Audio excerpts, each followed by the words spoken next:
Hi, all. Very quickly, I want to share with you Nearpod. I know some of you are already using it. The kids every week tell me, please, Senora, don't stop. It's not only fun, but it's so clear and we get feedback right away. We love it. Um, so once you sign in, you're going to find out that you have a dashboard. In that dashboard, there are two things that you can do. You can go to your Nearpod lesson library, which is where I started. And I found out that everything that was for me wasn't really suitable for what I teach. So it was great for regular Spanish classes, but when you come to more specialty classes, it didn't have many of the things I needed. So I said, okay, I'm going to have to create something. So I came back to my dashboard. I came back to my home, my library, and I created my own. So automatically brings you to where do you create. So I started creating a lesson. So if you find a lesson, that's great. Any lesson that you find, you can also modify it. So let's say that you found this lesson for you that it's good for your subject, but you really want to tweak it. Well, it's very simple. You just hover over and you have edit, and you can open and edit any of the presentations in Nearpod. So I'm going to show you how quickly you can create a lesson. You can either create lessons in Google Slides. So that means that you can bring any presentation that you have in your Google Drive and just let me show you for a minute. I'm going to open my Google Drive.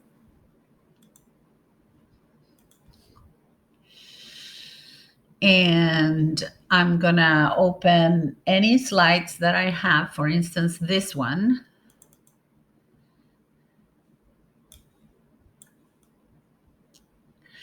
And when you open it, you have the add-ons, right? So you can come to your add-on and well, it's opening still, sorry. So add-ons, get add-ons. Okay, so you can do Nearpod from here, and I can open this presentation on Nearpod and start working from my Google Slides. However, if I want to create something, I like to do it straight from Nearpod. Okay, there's no difference. So I'm going to start here in my lesson in Nearpod. I'm going to do a very quick one. So I start by adding a slide. And of course, at the beginning, I'm going to add content because I want to give it a title. And I'm just going to put a regular slide.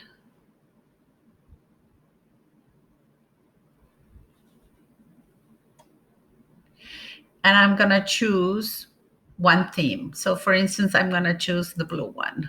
Okay. If you create it on your Google slide, you're going to have more option of themes. However, if I didn't like this theme, I can go ahead and choose an image and set that image as my background. And you'll see after we're done that I'm going to show you that many of my presentations do have a different image than these. Okay.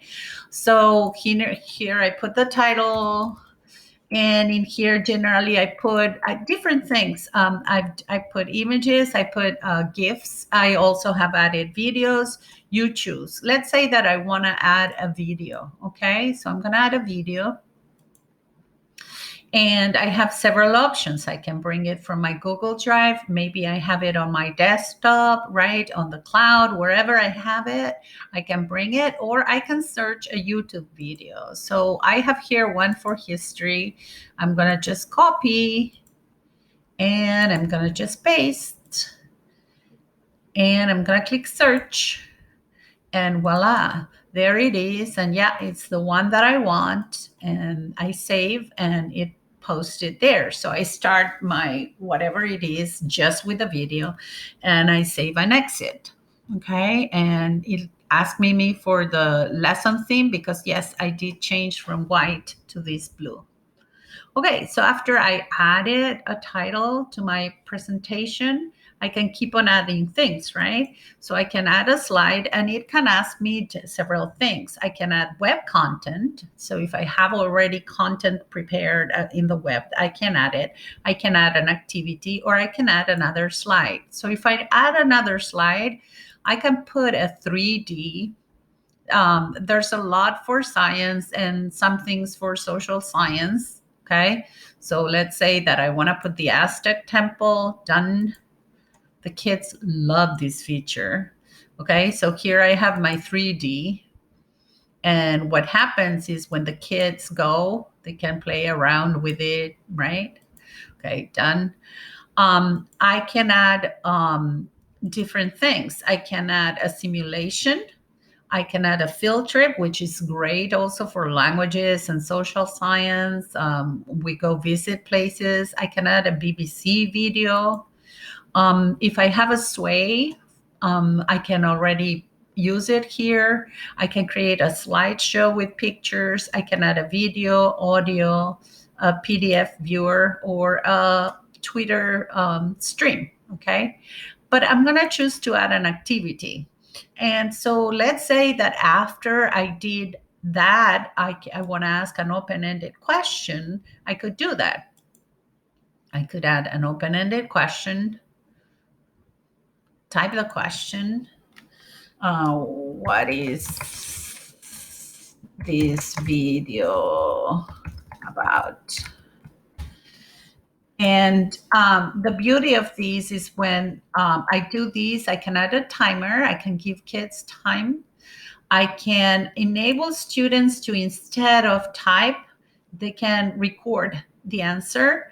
I can also add media, video, or I can add audio instructions for them to do. So there's many things that I can do about these, okay? And once I'm done, I save. And the system, as you can see, is very intuitive. You just need to go and play. And, I'm going to highlight the best things that the kids love. The kids love Time to Climb because it's a game like a hood that you can create. They love the matching pairs. They love the matching pairs because many times I put pictures with words for vocabulary, and that really gives them a good way to remember the words, right? They love the flip grid. It's already in here embedded, so I can add a flip grid to my presentation. And of course, you need to have an account, okay? And you have to have created the activity in Flipgrid. So for this one, right, I have it here. You have to share two things, okay? You have to do the share, which is the student. So in here in Nearpod, it's asking me insert the Flipgrid student, right? And that's what I'm inserting, this copy one. Or it's also asking me, and it's also asking me to give the teacher permission. And that's the one that it's on the Chrome bar, okay, here, because it connects it. And then everything is linked and you can grade it from either place, okay? So it's really, really good. Okay, so I'm going to cancel because I'm not adding it. I don't want to mess up mine. So what else do you have? You have more activities. You have Draw It. This one, the kids love it because they get to draw their answers. They have Collaborate. They can collaborate in there. You can take a poll. You can do a memory test. And the only one that will not give you feedback about how the kids do is the brand new one that they did, the fill in the blanks. And you can bring any PDF and just put it there and it'll turn, and then you click on the words that you want them to become fill in the blanks. So it's amazing. It's really great.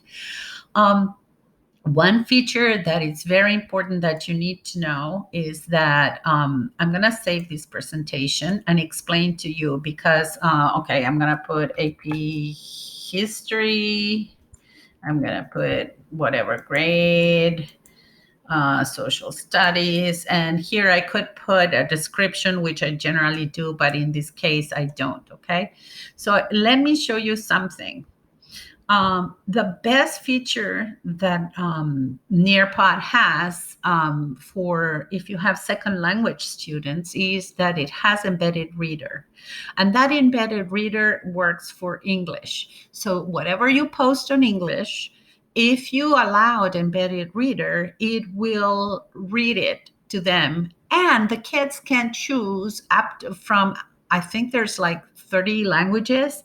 So if you have a Mandarin student, if you have a Spanish student, they can get it read to them in their language. And that is amazing. And it's amazing that it doesn't work if you put something in Spanish, they can't read it in English. So for us, yes, that's what we don't want. Okay. So the way you do it, you have to do it from your settings. So you need to come to settings, and where it says advanced, that's where you have the immersive reader. Okay. If you did not allow it, it's not going to do it. But if you did allow it, anything that it's text, it will do. The other great feature is that it's a premium, it's not a gold. But if you have a premium account, which is quite expensive, I think it's 120 a year, but I think it's totally worth it. Students can take notes right from the slides. Okay, so it's really great. So you need to come here and see what you allowed. I enable students to collaborate during student-paced lessons. Okay, and I allow them to resubmit answers because I know when I find out what they did, I come to the reports. And in the reports, I get all the information that I get, and it tells me how many times the kids try and everything. So I really have real data in there that I can go through and know exactly who has been lazy and exactly who has tried and is still failing. Okay. So what do you do once you have your lesson? Very easy. You just share it. How? Well, you can do a live lesson. I do it in live lessons. And the beauty of it is during the live lessons, I find out something that I need to add. I just add a slide and whatever I need right there, right then. Or I do student pace. So when I do student pace, I have many ways to share it. Okay. Let's say that I created something for the parents, which I've done. Okay.